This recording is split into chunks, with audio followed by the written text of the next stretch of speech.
ये उसके बाद है मॉडिफिएबल फैक्टर्स। मॉडिफिएबल फैक्टर्स ऐसे फैक्टर्स यानी कोई ऐसी, वो कौन कौन से कॉजेज होते हैं, यानी कोई ऐसा आप कोई ऐसी एक्टिविटी कर रहे हैं जिसकी वजह से ये बीमारी हो सकती है। डेली लाइफ में आपकी क्या एक्टिविटी है वो भी बेस करता है मायोकार्डियल डिजीज को कॉज करने में। जैसे कि आपकी लाइफ बहुत ज़्यादा स्टेशनरी रुकी हुई जिंदगी है, आप किसी किस्म का कोई भी फिजिकल वर्क नहीं कर रहे हैं, कोई एक्सरसाइज नहीं कर रहे हैं, तो भी आपको ये डिजीज हो सकती है। स्मोकिंग, ओवर स्मोकिंग बहुत ज़्यादा कर रहे हैं, एक शख्स जो बहुत चेन स्मोकर है, बहुत ज़्यादा स्मोकिंग करता है, तो उसको भी मायोकार्डियल इन्फेक्शन हो सकता है। स्ट्रेस बहुत ज़्यादा, आपको किसी किस्म की टेंशन है और आपने बहुत ज़्यादा उसका जो है वो उसको दिमाग में सवार किया हुआ है, स्ट्रेस लिया हुआ है, तो ये भी आपके हार्ट पर बहुत ज़्यादा इफेक्ट करता है, बहुत ज़्यादा असरअंदाज होता है।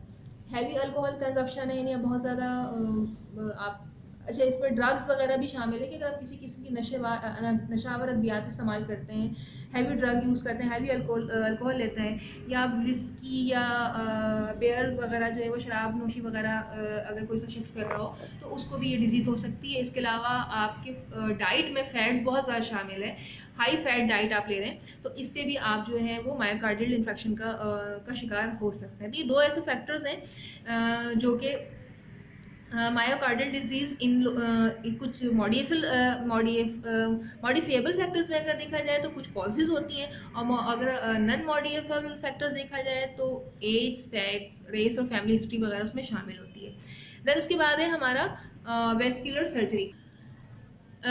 इसके अलावा वेस्कुलर सर्जरी जो नेक्स्ट टॉपिक है, वेस्कुलर सर्जरी बेसिकली ये वेसल से रिलेटेड सर्जरी होती है। एक ऐसा शख्स जिसको कार्डियोवैस्कुलर डिजीज़ है तो उसके वेसल्स की जो है वो सर्जरी की जाती है, इसको रिपेयर किया जाता है। अब डिफरेंट किस्म के जो सर्जन है जो सर्जरी कर रहे होते हैं हार्ट की, वो वेस्कुलर सर्जरी में जो है वो महारत रखते हैं। अब इनकी जो सर्जरी होती है हार्ट के मसल्स की, आप लोगों ने सुना होगा कि बाईपास हुआ, लोगों तो बाईपास नहीं होता है कि पूरा हार्ट जो है वो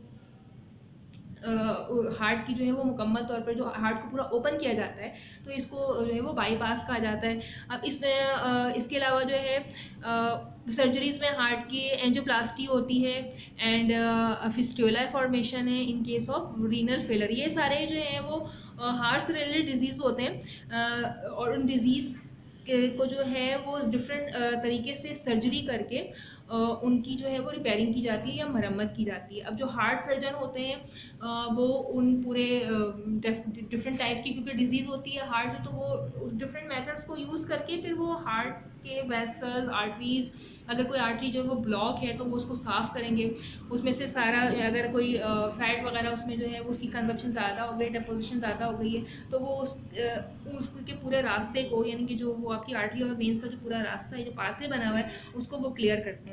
ठीक है। इसके अलावा अगर कोई क्योंकि हार्ट के जो चैम्बर्स होते हैं वो किसी वजह से काम करना ना छोड़ें तो फिर उनकी सर्जरी की जाती है, उनको ओपन किया जाता है। अगर उसमें कोई चीज़ ब्लॉक हो गई है, फंस गई है, सही तरीके से काम नहीं कर रही है, तो आर्टिफिशियली भी जो है वो चैम्बर्स, वॉल्स लगाए जाते हैं। तो ये सारे जो है ये वेस्कुलर सर्जरी में इनका जो है वो काउंट होता है। तो डिफरेंट तरीके से जो सर्जन होते हैं, हार्ट सर्जन होते हैं, वो वेस्कुलर सर्जरी जो है वो कर रहे होते हैं, जिसकी वजह से हार्ट से रिलेटेड बीमारियों से जो है वो छुटकारा पाया जाता है। स्टूडेंट्स, लास्ट टाइम मैंने आप लोगों को लास्ट लेक्चर में स्ट्रक्चर ऑफ ह्यूमन हार्ट बताया था, तो इससे रिलेटेड मुझे अभी याद पड़ रहा है कि मैंने आपको कोई वर्क नहीं करवाया था, तो इससे रिलेटेड वैसे वर्क तो नहीं करवाना है मुझे, आप ये डायग्राम बना लेंगे। Structure of human heart in LS of longitudinal section of heart, ये पूरी डायग्राम बनेगी with labelling.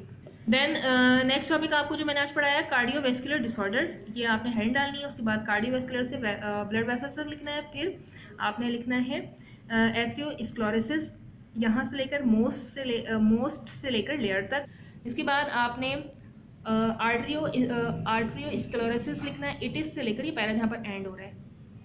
Causes of myocardial infection can डाल के कॉजेस से लेकर ये पूरा जो नॉन मॉडिफिएबल फैक्टर और मॉडिफिएबल फैक्टर ये पूरा लिखा हुआ है, यहाँ तक आपको लिख लेना है। उसके बाद आपको वेस्कुलर सर्जरी जो है वो लिखना है, वेस्कुलर से लेकर रीनल फेलर तक। ठीक है स्टूडेंट्स, तो ये आपका जो है वो वर्क है आज का, ये वर्क कर लीजिएगा।